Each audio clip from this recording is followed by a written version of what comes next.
그리스도교 역사 제3강은 바빌론 유수 이후의 세계, 제목은 유대교는 어떻게 형성되었나입니다. 그래서 바빌론 유수부터 유대교의 형성까지를 이번 시간에 말씀드리도록 하겠습니다. 이스라엘은 짧은 90년간의 통일 왕국기를 거쳤죠. 최초의 이스라엘 왕국의 왕은 사울이었고요. 한 20년 정도 왕위에 있었고, 이 사람은 왕위가 좀 불안정을 했죠.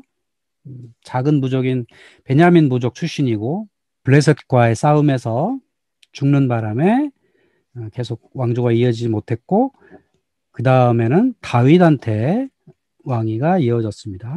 다윗은 위대한 지도자로 알려져 있죠. 특히 블레셋을 이스라엘의 영토로 한 혁혁한 공헌을 세웠던 사람이고요.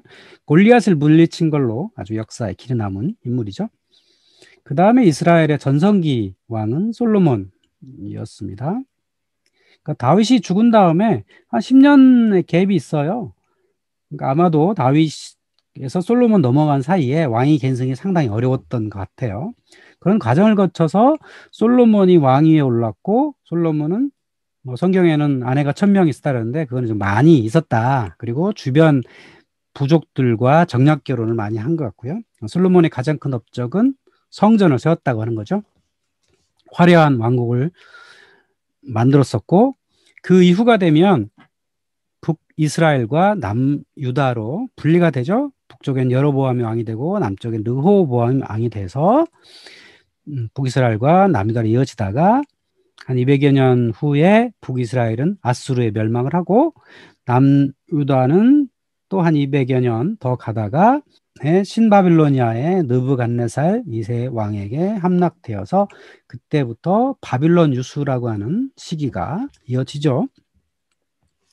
자, 그러면 유다 백성들이 바빌론 포로 시대에 어떤 경험과 어떤 일을 남겼나를 우리가 알아보면 유대교가 어떻게 형성되었는지를 이해할 수가 있습니다. 여기 사진에 보면 바벨탑이라고 하는 게 있죠. 그러니까 이 바벨탑 얘기는 헤로도토스의 역사 이야기도 나와요. 그 지역 사람들이 바벨탑을 높이 쌓았다. 그러니까 탑을 높이 쌓았다라는 얘기 나오고, 성서에도 사람들은 하늘 높이 올라가려고 탑을 쌓았다. 이런 이야기가 있는 것처럼 바빌론 포로 시대에 사람들은 그 지역에 있었던 많은 이야기들을 흡수했습니다. 창세기에 나오는 창조 설화, 노아의 방주 같은 홍수 설화들이 그 지역에서 수집되었고요. 그리고 그 지역에 있었던 종교가 조로아스터교였습니다. 그러니까 전설에 의하면 기원전 2000년 정도부터 조로아스터가 탄생을 해가지고 그 지역에 자리 잡았고요. 신바빌로니아를 이은 아케메네스 왕조에서도 이 조로아스터교가 아주 흥성을 했었죠. 그래서 조로아스터교에 있었던 내세 신앙, 사람이 죽으면 심판을 받고 부활한다. 그 다음에 낙원과 지옥이 있다. 때가 되면 종말이 온다라고 하는 내세 신앙과 선악의 이분법, 천사와 사탄, 플라톤 철학의 이데아 이야기, 이런 것도 다 이분법이거든요. 이런 것들이 조로아스터교에서 받아들여졌고요. 특히 메시아 사상이 조로아스터로부터 흡수가 되었습니다. 어떤 책에는 유대교의 메시아 사상이 조로아스터에 줬다, 이렇게 주장하는 것들도 있던데, 당시의 민족의 규모나 종교의 발달 정도로 보면 유대인들이 조로아스터교, 그러니까 당시에 바벨론에 있었던 사람들한테 영향을 받았다라고 보는 게 맞겠죠. 자, 그렇다면 메시아 사상이란 뭘까요? 조로아스터교에 의하면 조로아스터라고 하는 위대한 선지자가 죽은 후에 3000년이 지나면 유일신이 지상에 강림해 최후 심판기가 온다라고 하는 이야기입니다. 그리고 인간들은 부활을 하며 심판 후에 영생복락의 메시아 시대가 온다라고 하는 게 메시아 사상입니다. 우리가 또 어디서 많이 들어본 것 같죠? 이건 이제 묵시론 사상이라고도 하고요. 요한 계시록이라고 하는 책이 있죠. 계시론, 묵시론 같은 뜻입니다. 그러니까 메시아가 이 땅을 새롭게 바꾸고 악인 선인을 구분해 가지고 선인들한테는 영생복락의 시대가 온다. 이런 게 일종의 이제 메시아 사상이고요. 우리 이슬람에서도 수니파하고 시아파가 있잖아요. 그럼 시아파가 지금의 오늘날의 이란 지역에서 주로 흥성하거든요. 그러니까 시아파에도 이런 메시아 사상이 있어요. 그러니까 이 지역에서 오랫동안 이어져 왔던 조라스터교의 영향이 지금까지도 이어져 오고 있다라고 보시면 되죠. 그러니까 유대인들이 이런 메시아 사상을 이제 받아들였다고 하는 거고요. 그래서 이 조라스터 영향이 유대교에 굉장히 많이 남아 있다고 하는 거예요. 그러면 조라스터교라는 게 뭐냐? 그러니까 고대 페르시아 지역, 오늘날의 이란과 이라크, 좀 넓은 지역에 지금의 터키, 아나톨리아 반도에 이렇게 넓은 지역에서 있었던 아주 고대 종교이죠. 아마 당시에 고대에는 가장 큰 영역을 갖고 있었던 종교라고 할 수 있고요. 유일신 아후라 마즈다를 따르고 그의 뜻을 이어나가는 종교이고요. 예수의 탄생을 축하하러 왔던 그 동방 박사 3명을 흔히 조라스터교의 사제장이었다라고 보죠. 유대력이 양력 3월 21일이 새해 첫날이에요. 그때 춘분이잖아요. 페르시아력도 똑같거든요. 그러니까 유대력이 아마도 페르시아력을 따라서 하지 않았을까 싶거든요. 그러니까 이 정도로 유대인한테 요 바빌론 유수기에 있었던 조로아스터교 영향이 그만큼 크다라고 할 수 있겠죠. 또 바빌론 포로 시대 유대인이 가졌던 것 중에 성전 중심에서 율법 중심으로 변했다라고 하는 겁니다. 그러니까 성전은 예루살렘에 있었죠. 솔로몬이 세웠던 성전에서 제사를 지냈던 활동이 있었는데 바빌론으로 가서는 그 성전이 없어졌거든요. 그러다 보니까 성전에서 모여서 보는 제사를 지내는 활동보다는 어떤 가정집 내지는 회당 에 모여서 랍비 중심으로 종교 행사를 하는 것들로 변하게 된 거고요. 율법과 할례를 준수하는 유다이즘이 이제 발생하게 된 겁니다. 그래서 그 회당을 흔히 시너고그라고 하는데요. 얘가 교육장이기도 하고 예배를 하는 공간이기도 합니다. 여기 사진에 보면 이 베네치아의 시너고그예요. 그러니까 베네치아에도 보면 유대인들이 살고 있었던 게토라고 하는 지역이 있거든요. 그러니까 유럽의 많은 도시에 이런 유대인들이 살고 있던 곳이 있었어요. 그래서 광장을 중심으로 한쪽에는 무슨 회당이 있고 한쪽에는 이런 시너고그가 있어서 이런 곳에서 모임을 했던 거죠. 이것이 바로 그 바빌론 지역에서 처음 시작했던 거고요. 이때 랍비라고 하는 사람이 어떤 사람들이냐면 이 사람은 사제가 아니에요. 교육자예요. 많이 공부한 교육자다. 그래서 이 사람이 이제 가르치는 역할을 하는 거고요. 그래서 유대인이 이때부터 교육을 중시하는 체제로 만들어지게 된 겁니다. 그리고 유대교의 특징은 모든 성도가 성경을 해석할 수 있습니다. 이슬람교도 마찬가지죠. 그러니까 사제 계급이 따로 없고 누구나 공부를 많이 하면 랍비가 될 수 있고 또 누구나 이 성전을 해석해서 이야기할 수 있는 거죠. 그러니까 유대인 아이들은 성년이 되면 모세오경의 일부를 암송을 해가지고 사람들한테 이렇게 성년식 할 때 이야기하는 이런 전통도 있거든요. 그러니까 이때부터 이것들이 하나씩 생겨났다라고 볼 수가 있습니다. 또 바벨론 포로 시대에 남겼던 중요한 일 중에 하나는 모세오경, 흔히 토라라고 부르는 이런 경전들이 이때부터 기록되기 시작합니다. 그럼 왜 이때부터 기록되냐? 그 전까지는 이 구술 문화가 일반적이었어요. 고대에는요, 이런 사제 계급들이 이 성경 같은 거 뭐 몇백 페이지장들을 다 외웠거든요. 암송을 했거든요. 우리가 호메로스의 일리아드 오디세이 같은 것도 전부 암송했던 거예요. 기록으로 남아있던 게 아니에요. 그러다가 어느 시점에 기록의 필요성이 있어서 기록되었던 거거든요. 그러니까 이런 모세오경도 마찬가지죠. 그 전까지 모세 시대부터 다윗 시대, 솔로몬 시대에 내려오던 그런 이야기가 사제 계급을 중심으로 아니면 아까 랍비 계급을 중심으로 쭉 암송해 오던 것들이 일반적인 문화였는데 자기네 땅을 잃어버리고 바빌론을 와 보니까 그리고 사람들이 여기저기 많이 흩어져 있단 말이에요. 그러다 보니까 이거 뭔가 통일된 기록이 필요하겠다 이런 필요성이 생긴 거예요. 그래서 이때부터 모세오경이 기록되기 시작한 거고요.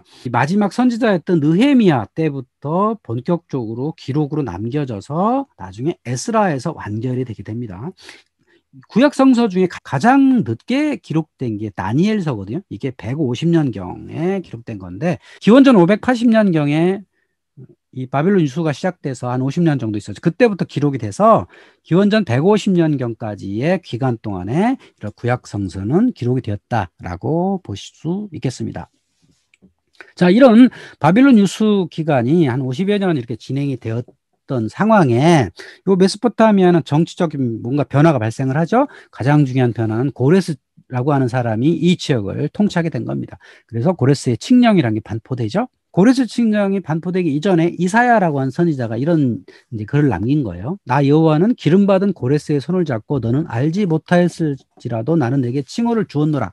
당시에 페르시아의 왕 이름은 키루스죠. 키루스라고 하는 왕한테 이런 기름을 부어줬고 손을 잡고 내게 칭호를 주었다고 이사야 선지자의 예언이 있었고, 그리고 실제로 고레스라고 하는 왕이 이렇게 예언을 내린 거죠. 예루살렘 성전 건축을 명하며 너희 중에 여호와 백성 된 자는 다 올라갈지어라. 이 바빌론에 포로되어 있던 많은 사람들은 자기 땅으로 돌아가서 성전 건축을 하고 너희들의 종교 활동을 자유롭게 해라 라고 이제 명을 내린 거죠. 이게 이제 고레스의 칙령이고요. 거기다가 이 고레스는 이스라엘 백성들의 귀환뿐만 아니라 느부갓네살 왕이 예루살렘 성전에 가져왔던 금은 집기까지 가져가서 그 돈을 가지고 성전을 지어라 라고 명을 내렸던 겁니다. 자, 그 고레스 왕, 흔히 말하는 키루스 2세인데요. 이 사람은 어떻게 등장을 했느냐? 여기 지도에서 보면 파사라고 하는 거죠. 여기서 이제 페르시아라는 지역인데 그 당시에는 메디아 제국이 큰 나라였어요. 그리고 서쪽 아나톨리아 반도에는 리디아라고 하는 나라가 있었죠. 헤로도토스 역사에 보면 리디아, 크로이소스 이런 왕 이름이 나와요. 자, 그런데 이 메디아 제국의 작은 부족이었던 파르시아의 이제 키루스가 자기 외할아버지가 메디아 제국의 황제였는데 그 외할아버지의 제국을 물리치고 이런 아케메네스 왕조를 세웁니다. 그래서 이 키루스 2세는 서쪽에 리디아를 공략을 하고 메디아를 멸망시키고 하면서 아케메네스 제국을 건설하고요. 그 아들 캄비세스 2세는 이집트를 점령을 함으로써 거대한 아케메네스 페르시아 제국이 탄생을 하죠. 그 다음 왕은 누구냐면 다리우스 1세예요. 그 마라톤 전쟁에서 아테네와 싸웠던 그런 왕이 다리우스 1세인데 이 사람은 고레스 왕의 후손이 아니고 장군 중에 한 명이었어요. 근데 캄비세스 왕이 이집트 원정을 나갔을 때 쿠데타가 일어났거든요. 그 쿠데타를 다시 정비를 해서 나라를 새롭게 세웠던 6명의 장군 중에 한 명이었는데 그 6명의 장군 중에 한 명인 다리우스가 이 키루스 왕의 딸과 결혼함으로써 이제 정권을 잡게 된 거죠. 그래서 이 거대한 아케메네스 왕조를 유지했던 거고, 그때 아테네를 공략을 해서 아테네 마라톤 전투에서 패배했던 그런 사건이 있었어요. 근데 이 다리우스도 앞에 키루스 왕처럼 유대인의 성전 복구에 금전적으로 지원을 합니다. 그러니까 키루스에서부터 다리우스를 이어지는 사이에 유대인을 지원했는데, 그러면 페르시아 황제들은 왜 유대인을 적극적으로 지원했을까? 이걸 생각해 보면 이 거대한 제국 안에는요 다양한 민족들이 있었던 거예요.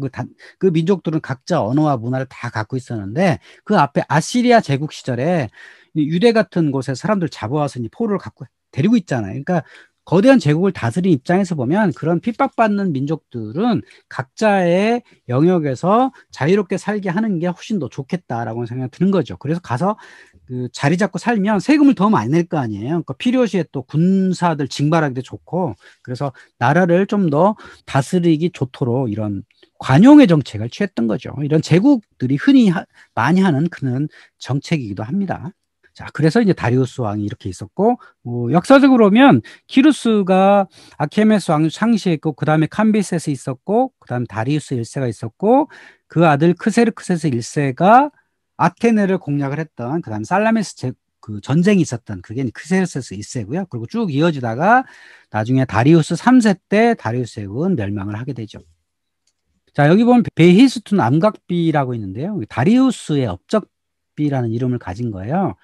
이게 뭐냐면 이 바빌로니아 지역에서 출토된 게 이 쐐기 문자거든요. 그러니까 점토판에다가 쐐기 문자를 이렇게 했던 건데, 그거를 자들이 번역을 이해할 수 있는 키워드가 생긴 게 바로 베이스는 암각비예요. 이 벽에다가 자신의 업적을 3가지 언어로 기록을 했던 거죠. 그래서 아카드어, 엘라모, 고페르시아 자신의 업적을 이렇게 알려줬기 때문에 이라크 지역에서 발굴하는 그런 쐐기 문자들, 점토판을 우리가 해석할 수가 있는 거죠. 그래서 우리가 그 길가메시 이야기 들어보신 적 있잖아요. 그 다음에 홍수설화 이런 것도 쐐기 문자의 번역이 나온 거고, 그 지역의 역사를 우리가 알 수 있는 이유도 이런 것들이 해석이 됐기 때문에, 앞에서 그 함무라비 법전 이것도 그 눈에는 눈, 이에는 이 이런 얘기 있잖아요. 이것도 요 베이스 암각비를 해석할 수 있었기 때문에 가능했던 거예요.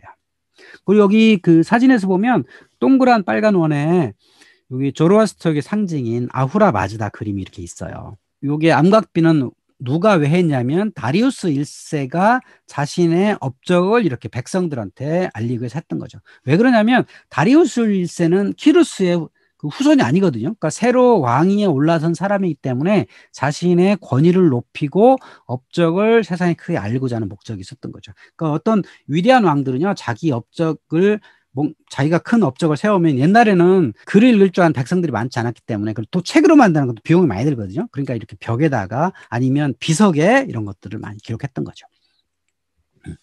자, 그렇게 해서 키루스, 그 다음에 다리우스를 거쳐서 유대 백성들이 본래의 땅으로 귀환을 합니다. 그게 3차에 걸쳐서 귀환을 하게 돼요. 그래서 1차에는 기원전 537년에 아케메네스 제국의 유대 총독이었던 수르바벨의 지휘하에 5만 2천 명이 귀환을 했고, 2차에는 에스라 선지자의 지휘하에 5천 명이 귀환을 했다.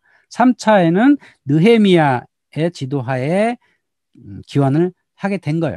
근데 바빌론 지역에서는 모든 유대인이 아니면 아케메네스 제국 전체에 흩어져 있던 모든 유대인이 요 팔레스타인에 돌아간 건 아니에요. 일부만 간 겁니다. 왜냐하면 이미 고향을 떠난 지가 50년이 넘었기 때문에 포로로 끌려왔던 당사자들은 다 죽었고 그 후손들이 있었을 거 아니에요. 그러니까 굳이 아버지의 고향으로 돌아갈 필요가 있나? 뭐 이 생각을 드는 사람이 있었겠죠. 그러니까 뭐 사제계급이나 이런 좀 뭔가 제사장인 사람들, 랍비 이런 사람들은 많이 갔겠지만 모두 다 들어간 건 아니었다고 하는 겁니다. 그래서 이때 아케메네스 제국에 많은 유대인들이 흩어져 살았어요. 바빌론에 포로와 있던 사람은 돌아가라고 그랬지만 그거는 포로로 해서 각자 원하는 대로 가서 살아라 라고 하는 이 아케메네스 제국의 관영 정책에 의해서 이때부터 디아스포라 유대인의 문화는 시작되었다. 이렇게 생각을 해야지 나중에 바울이 전도 여행을 한 이게 이해가 돼요. 자, 그래서 이 아케메네스 제국은 주로 언어가 뭐였냐면 아람어를 썼습니다. 유대가 아람어 권역했다는 거예요. 선생 예수가 기원전 4년 경부터 태어나서 공생애를 시작한 서기 30년 경에는 예수를 비롯한 예수 제자들 그 주변의 사람들 모두 다 어떤 언어로 말했냐면 아람어로 말했다고 하는 게 중요합니다. 히브리어는 다 잊어버렸고 아람어가 주 언어였습니다. 남유다 사람들은 바빌론으로 포로 끌려갔죠. 그 사람들이 주로 돌아왔어요. 그래서 유대 지파와 베냐민 지파는 살아남았는데 북이스라엘에 있었던 열 지파는 다 사라졌습니다.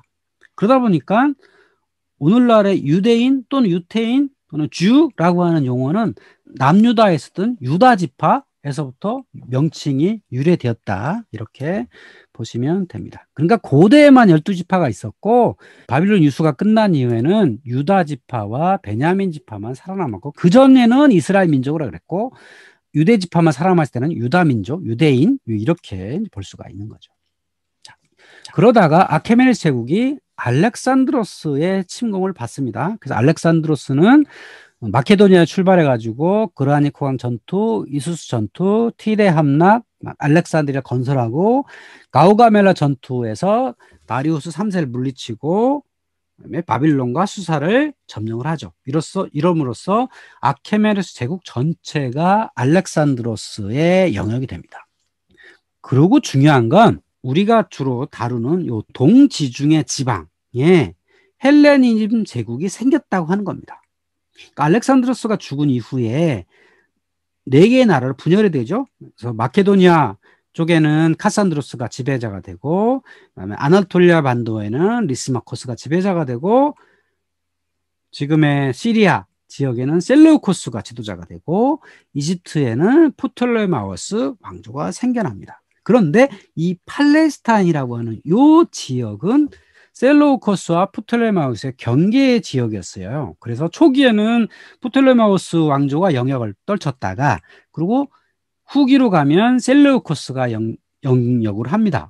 그러니까 초기에는 그러니까 이집트 영향권이었다가 후기에는 셀레우코스 영향권 이렇게 이제 변했다 하는 거죠. 그렇지만 이집트나 셀레우코스나 다 헬라어 권역이었다. 그 헬라어 문화가 이 전체에 완전하게 침투가 되었다라고 볼 수가 있죠. 자, 헬라어 문화라는 게 뭐냐? 오늘날의 그리스와 터키 서해안에 있었던 헬라어를 쓰는 사람들이 갖고 있던 문화.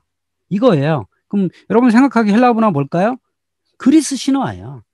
그리스 신화에 나오는 제우스를 비롯한 여러 신들, 그다음에 거기에 보는 제사를 지내는 문화들, 그다음에 언어 이런 것들이 전부 헬라 문화인데 그것이 점차 확산돼서 동지 중의 지방 전체에 헬라 문화가 자리 잡게 되었다라고 해요. 이제 그러니까 유대교에 상당한 영향, 후대의 그리스도교에도 상당히 영향을 미쳤다라고 우리가 생각해 보면 됩니다. 헬레니즘 제국 여기에는 디아스포라 유대인이 많이 분포하게 되었다. 그러니까 아케메네 제국 시절부터 유대인들이 유대 땅, 이스라엘 땅을 벗어나서 바빌론과 메소포타미아 지역에도 많이 퍼지게 된 거고, 아나톨리아 반도에도 유대인들이 많이 퍼지게 된 거고, 특히 알렉산드리아에는 여기는 한 신도시잖아요. 이 신도시에는 거의 40%의 유대인이 존재할 정도였다라고 하니까 유대인이 꽤 많이 이 헬라 제국에 살고 있었다라고 하는 거죠. 그리고 그 유대인들은 그들이 쓰는 말 구어는 아람어지만 문자는 헬라어를 쓰게 되었다라고 하는 겁니다. 그러니까 유대인들은 자신들 그리고 자신들 바깥의 사람들을 이교도라고 부르고요. 헬라인들은 헬라인 그다음에 바르바로인 이렇게 불렀어요. 야만인. 그러니까 유대인들은 뭐예요? 유대인이면서 헬라인. 그러니까 디아스포라 유대인들이 그랬다는 거예요. 아까 베이스톤 암각비가 쐐기 문자를 이해하는 데 도움을 줬다 그랬잖아요. 그러면 이집트에서 있었던 그런 신성 문자, 그림 문자 이런 것들은 어떻게 해석되게 됐냐? 바로 로제스타 스톤 때문에 되었다고 하죠. 로제타 지역에서 발견되었던 요 돌 때문에 이것이 이런 이집트 역사를 이해하는 굉장히 도움이 된 거죠. 헬라 문자, 그리스 문자라고도 하죠. 그다음에 민중들이 쓰고 있던 구어체의 민중 문자, 그리고 옛날부터 내려오던 왕의 무덤 같은 데 이렇게 기록되었던, 아니면 기둥 같은 데 기록되었던 신성 문자, 이런 것들이 같은 내용으로 써 있었기 때문에 이것들을 샹폴리옹이 해석을 해가지고 이집트 역사도 우리가 기원전 2700년부터 로마 시대까지 쭉 이해할 수 있는 것도 바로 이런 로제타 스톤의 해석 능력 때문이었다라고 하는 거죠. 자, 그런데 이 유대교 역사에 아주 중요한 사건이 발생을 합니다. 바로 헬라어 70인역 성서가 탄생을 하게 된 겁니다. 자, 그렇다면 우리는 구약 성서, 유대교의 경전은 히브리어라고 알고 있잖아요. 그들의 언어가 히브리어니까. 왜 그러면 히브리어로 되어 있던 경전이 헬라어로 번역된 경전이 탄생을 했을까? 자, 그럼 보죠. 70인역이라고 하는 성서가 있는데 알렉산드리아 도서관이 50만 권 있었다, 60만 권 있었다 이런 얘기가 있거든요. 그러니까 프톨레마우스 왕조에서 그 지역의 모든 학문을 모으기 위해서 이런 노력을 열심히 했는데 그 중에 하나로 유대인의 경전을 확보를 해보자는 차원에서 기원전 250년경에 프톨레마우스 2세가 이스라엘의 12지파에서 6명씩 파견을 해가지고 72명 불러다가 72일간 모세 오경을 번역했다라고 하는 전승이 내려와요. 그랬더니 72인의 번역한 게 모두가 일치했다라고 하는 좀 믿거나 말거나 하는 전승까지도 있는데요. 실제로 보면 기원전 3세기부터 기원전 1세기까지 조금씩 히브리어 성서가 헬라어 성서로 번역이 되었다라고 하는 겁니다. 자, 그렇다면 왜 이런 번역이 만들어졌을까? 라고 생각해 보면 이 팔레스타인 지역 아니면 알렉산드리 지역에서 아람어를 쓰는 사람들이 많아지게 되고 그다음에 고대 히브리어를 읽을 수 있는 사람이 많이 사라지게 된 겁니다. 그리고 그 지역에는 이미 글로 기록하는 문어체는 헬라어, 코이네라고 하는 표준어, 이게 표준 기록 언어로 사용되었습니다. 그러니까 지배층도 다 쓰고 웬만히 글을 읽을 줄 아는 사람들은 다 헬라어로 읽고 쓰고 했다는 거죠. 유대인들이 팔레스타인이나 알렉산드리아만 사는 게 아니라 메소포타미아에도 살고 아나톨리아에도 살고 발칸반도에도 살고 저기 로마에도 살고 하다 보니까 이들에게 뭔가 공통적으로 읽을 수 있는 경전이 필요하겠다라고 하는 필요성이 많이 생기게 된 거죠. 그래서 자연스럽게 히브리어에서 헬라어로 번역된 성서가 탄생을 합니다. 이거를 70인역 성서 또는 셉투아진트라고 불러요. 자, 그래서 우리가 알고 있는 유대교 기준 이 4권, 창세기부터 느헤미야까지의 역사서, 그다음에 시가서 5권, 예언서 17권이 이렇게 만들어진 겁니다. 자, 그거를 이제 다르게 보면 이래요. 자, 히브리어가 언제부터 기록된다 그랬죠? 바빌론 유수, 기원전 580년, 83년에 시작된 바빌론 유수기에서부터 기록이 되기 시작해가지고 기원전 150년경까지 꾸준하게 히브리어 성서가 기록이 되죠. 자, 그러다가 헬라어로 번역을 한 셉투아진트가 탄생을 합니다. 자, 그러다가 헤롯 대왕 시작 예수가 탄생했던 그 시점에 유대인들은 이런 그룹을 가졌어요. 바리새파, 사두개파, 그다음에 열심당, 에세네파 뭐 이렇게 만들었다고 했죠. 그러니까 열두 부족들은 없어졌고 다 유대파밖에 없잖아. 유대파 중에서도 여기 이제 네 파로 대략 나눠졌다고 하는 거예요. 사두개파는 이런 제사장 계급이었고 바리새파는 그 밑에 이제 그 서기관 계급 뭐고 나머지 뭐 열심당, 에세너파 이렇게 있었는데 이 사람들이 모여서 제사장 회의 이런 걸 산헤드린이라고 하는데 여기서 무슨 자신들의 어떤 자치적인 것들을 하는 게 산헤드린이에요. 이런 모습이 요 유대 땅에 있었는데 서기 70년에 유대 전쟁이라 가지고 유대인이 다 멸망을 하게 돼요. 그리고 살아남은 사람들은 각 지역으로 퍼지죠. 그런데 그때 생존한 사람들은 바리새파만 살아남습니다. 열심당, 사두개파, 에세네파는 다 없어지게 되고요. 특히 유대 전쟁을 열심히 했던 사람들이 열심당이에요. 젤롯파라고 하는 사람들인데 이 사람들이 없어졌고 그래서 바리새파만 생존을 해가지고 이것이 나중에 랍비 위원회라고 하는 것 유대교의 형태가 되고 서기 90년경이 되면 유대교 얌니아 회의에서 야, 우리가 이렇게 많이 흩어져 있는 기록물들을 하나로 정비를 해가지고 우리 디아스포라로 퍼져 있는 많은 유대인들한테 공통적인 경전이 필요하겠다라고 해서 요때 와서야 유대교라고 하는 게 거의 완성되었다라고 보면 됩니다. 우리가 그러니까 언뜻 생각해 보면 예수가 십자가에 매달릴 즈음에 이미 유대교는 완벽하게 구성이 되어서 그 중에 아주 뭐 사이비 같은 사람들이 기독교 믿는 사람들이 이렇게 생각할지 모르지만 그 시절에는 유대교도 막 이렇게 분파로 나눠져 있었고 경전도 정비되어 있지 않았던 그 시대였다라고 우리가 생각하면 됩니다. 그래서 유대교는 서기 90년경에 경전이 정비가 되었고 그리고 그 뒤에도 뭐 탈무드 같은 이런 것들이 많이 추가돼서 이제 4세기, 5세기를 지나면서부터 유대교는 완성되어 간다. 이렇게 볼 수 있겠습니다. 자, 그리고 이 이스라엘 역사에서 우리가 좀 놓치기 쉬운 왕조가 있는데요. 마카비란 사람이 세운 하스몬 왕조가 있는데요. 기원전 140년경부터 기원전 37년 사이에 있었던 왕조예요. 근데 이 왕조 역사는 우리는 잘 모르죠. 외경, 기록되어 있어서 그래요.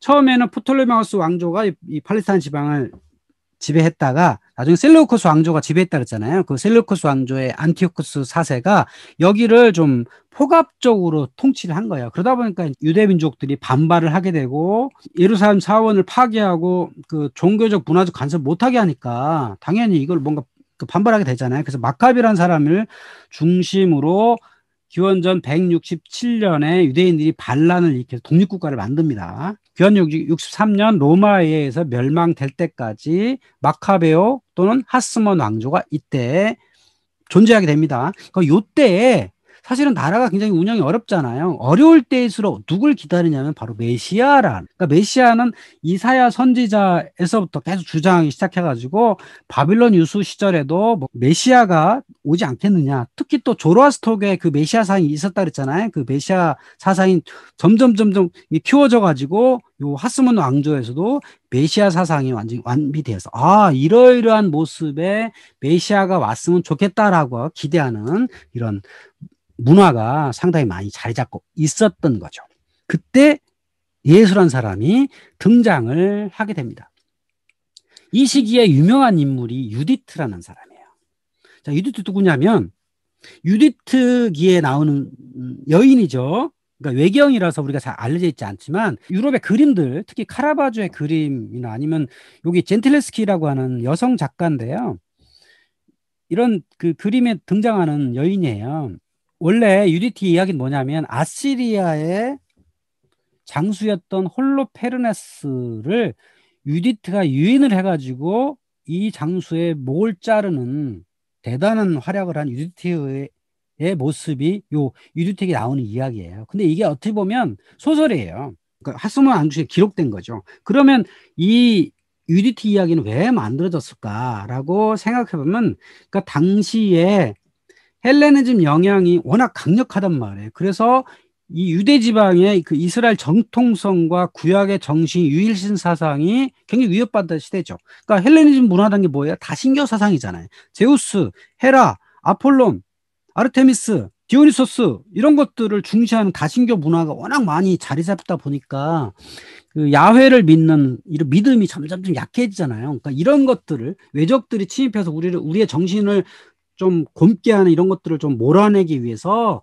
일종의 전기 문학 작가가 이런 것들을 기록하게 된 거죠. 그래서 뭔가 독립 분위기를 띄우기 위한, 그래서 애국심, 유대 전통에 대한 확고한 자세 이런 것들을 고양하기 위해서 이런 이야기가 만들어졌다라고 볼 수 있죠.